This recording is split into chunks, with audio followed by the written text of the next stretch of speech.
Hi everybody, it's Gemma. Welcome back to Pampered Wolf. Today was going to be a completely different video than it's actually ended up. Just saying. A couple of weeks ago, I went to NYX and bought an absolute shed load of NYX products. Some of them I absolutely hate, some of them I absolutely love. And I was going to do a full face of NYX for everybody today. Now, those products will probably feature in my September faves and fails video. There are a lot of fails, but there are also a lot of faves. Love, love, love, love, love NYX, especially as they are cruelty-free, and some of the products that I was going to try out for you were also vegan. Anyway, during the testing of said products that I've bought, which cost an absolute fortune because I didn't even manage to get them on a 3 for 2, not smart. Anyway, during the testing of those products, I found an absolute gem of a new release foundation. When I say absolute gem, this is a dupe for the Anastasia Beverly Hills Luminous Foundation. Now, this is seriously pricey in the UK at £43. I think it's around about $36 or $38 in the US.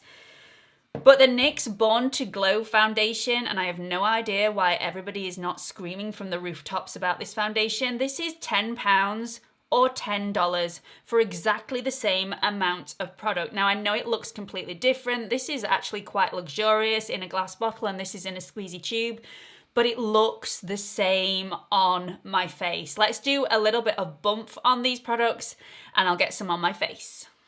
Okay, so this is the NYX Born to Glow foundation. £10 in the UK, $10 in the US, and you get 30 mils, which is exactly the same amount that you get in the ABH Luminous foundation. This gives medium buildable coverage, as they both do.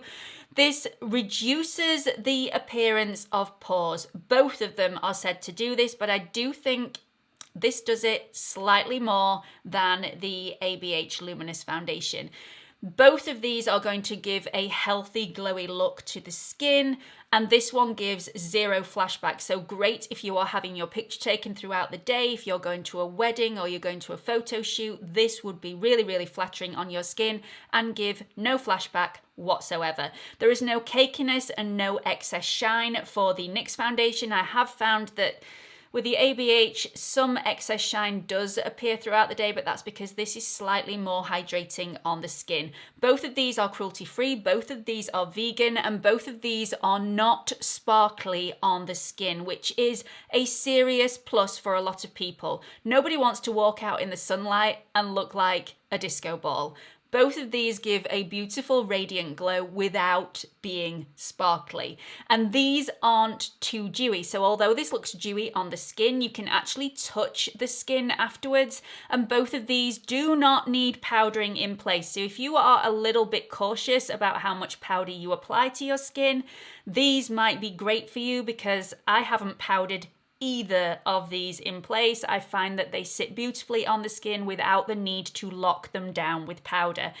These both give a beautiful matte, radiant glow to the skin. I think this one's got a little bit of crushed pearls in there, so it's like putting an illuminating primer on underneath a matte foundation and having that beautiful radiance just shine through that matte foundation a little bit to give it a beautiful radiant luminous glow. Both of these are long wearing. I've worn both of them for 12 hours with no issues whatsoever, and both are unscented. Now let's just talk about the differences, because I feel like some of the differences might sway it for you. So this one comes in 45 shades, whereas this one comes in 50 shades. Very little difference. This one, however, does say that it is water resistant.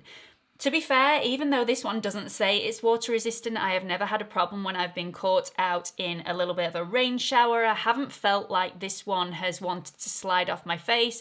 It hasn't lifted in any areas where I've been out in the rain at all. When you get those little dots on your face where you've been hit by rainwater, that has not happened with this. So although this hasn't said that it's water resistant, it's very, very similar, but this one does claim to be water resistant, whereas this one doesn't. This one also feels slightly more hydrating on the skin than this one does. This one's got a tighter feel on the skin, although I don't feel it does dry my skin out at all.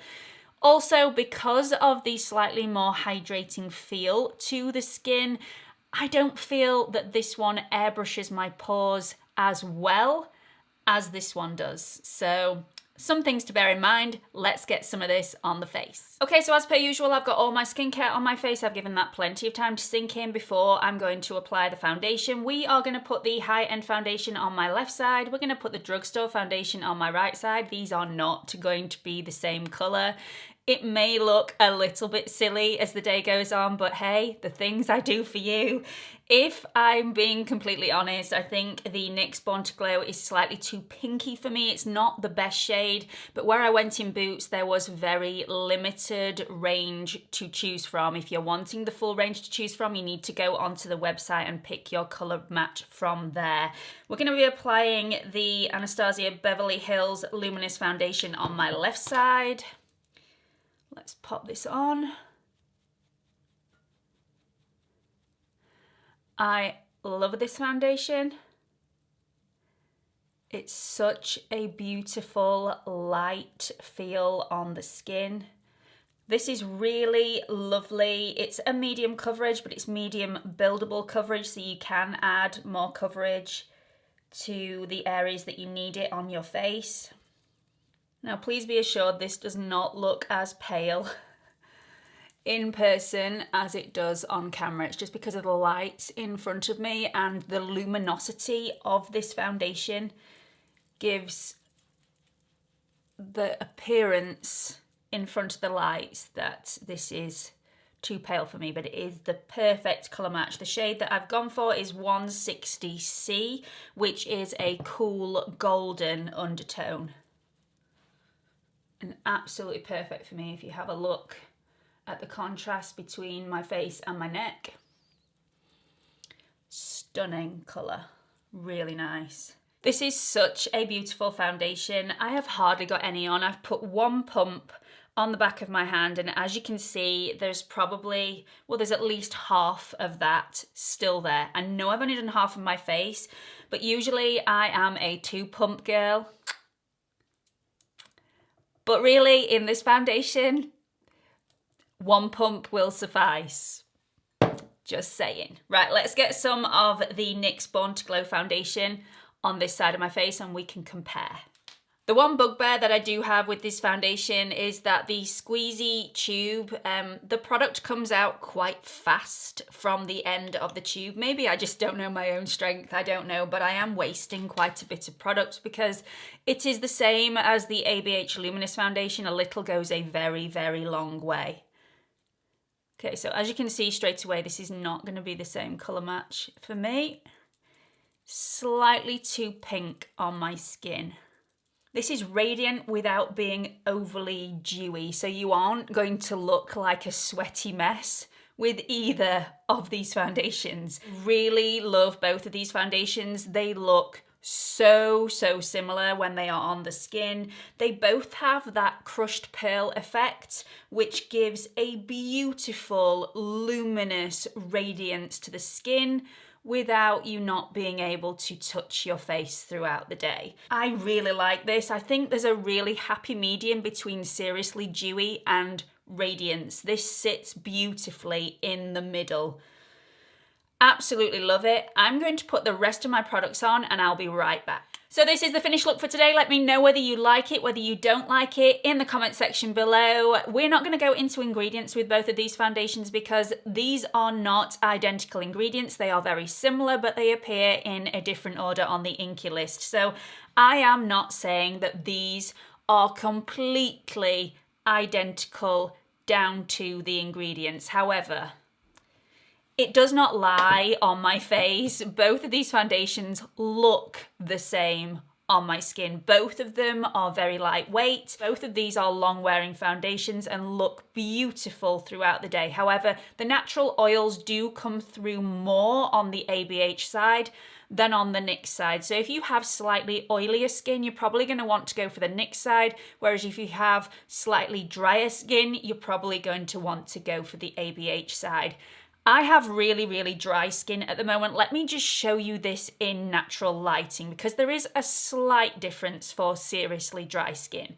So as you can see, both of these sides look completely identical. Both have a beautiful radiant glow, but don't look overly dewy, which I think is really, really flattering on the skin. My pores aren't overly in your face. They are not completely airbrushed, but my skin looks beautiful in these foundations. I would definitely recommend having a primer. NYX do a Born to Glow primer. I wouldn't actually use this primer with that foundation because it just makes it too overly dewy. I would go for something more of a smoothing primer if you are wanting a primer underneath this foundation.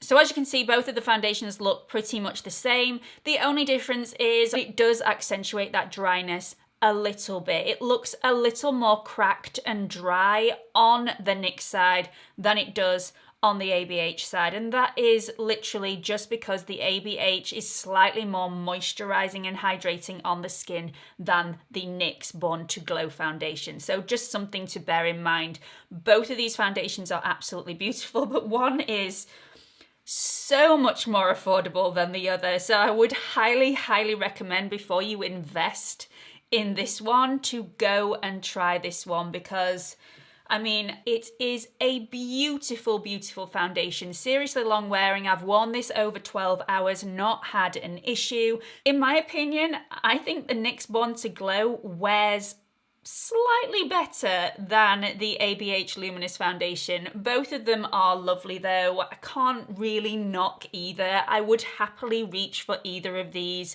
first thing in the morning, but because of the difference in price, this one is the winner for me. And although it's not an exact dupe with regards to the ingredients, this is an exact dupe with regards to how it looks and wears on my skin. Absolutely love it. I really hope you found this foundation review helpful. I'm not going to do a full-blown wear test on this. I will put a photo on Instagram of how these look at the end of a 12-hour day. So do keep your eyes on Instagram for that picture. If you want to follow me on Instagram, it's at Pampered Wolf, all lowercase, no spaces. Don't forget to subscribe to my channel if you haven't already. There is a watermark in this corner. If you click on it, it will take you through to my homepage where you can subscribe. Make sure you've clicked on that notification bell and you've got your notifications turned on in the settings on your YouTube account. Hope to see you all in the next video. Bye.